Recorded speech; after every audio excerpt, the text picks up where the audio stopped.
काही गोष्टी आपण खूपदा प्लॅन वगैरे करतो, पण ती काही सक्सेस ठरत नाही. पण अचानक ठरलेली गोष्ट ना खूप भारी असते. तर मग आम्ही पण अचानकच गावाकडे गेलो होतो. तर आमच्या गावाकडे ना पाडव्यानिमित्त खूप मोठी यात्रा भरते. तर मग त्याच्यासाठी दर्शनासाठी गेलो होतो आणि मला असं वाटत होतं, की आबीर गाडीमध्ये खूप जास्त परेशान वगैरे करेन. पण आबीर ना गुपचूप बसत होता आणि सगळं इकडं-तिकडं बघत होता. त्याला खूप भारी वाटत होतं आणि आमची यात्रा ना खूप मोठी भरते आणि आजूबाजूच्या गावातले आणि बाहेरचे पण खूप जास्त येतात.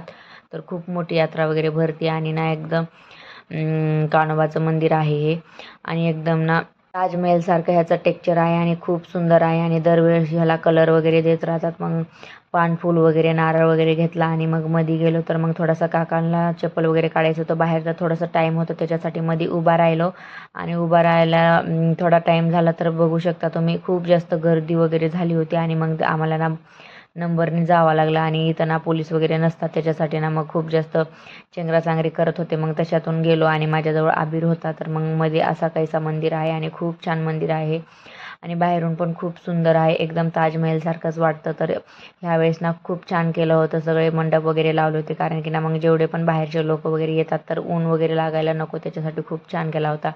तर ह्या माझ्या मैत्रिणी आल्या होत्या तर ते पण मला भेटल्या आणि माझ्या खूप साऱ्या मैत्रीण वगैरे स्कूलमधल्या होत्या. तर सगळ्यांची माझी भेट झाली. तर मग घरी आलो आणि घरी मग चहा वगैरे पिलो आणि माझी मावशीकडे जायचं होतं. आता माझी मावशी थोडंसं सामान वगैरे देणार होती त्याच्यासाठी मावशीकडे गेले आणि वापस येऊन ड्रेस वगैरे चेंज केला. तर मावशींनी एवढा मोठा मला वानोळा दिला होता, भाजीपाला वगैरे दिला होता, तांदूळ वगैरे, पीठ वगैरे खूप सारा सामान वगैरे दिला होता. तर मग तेच काढायला बसले कारण की एकदा ते राहिलं ना मग तसंच राहून जातं आणि मग खूप जास्त कंटाळा येऊन जातं. त्याच्यासाठी पहिल्यांदा तर ते करायला घेतलं आणि माझं स्वयंपाक वगैरे ना सगळं तसाच बाकी होतं. मग स्वयंपाक वगैरे पण करायचं होतं. तर भेटूया अशाच नवीन एका व्हिडिओमध्ये. तोपर्यंत सर्वांना बाय.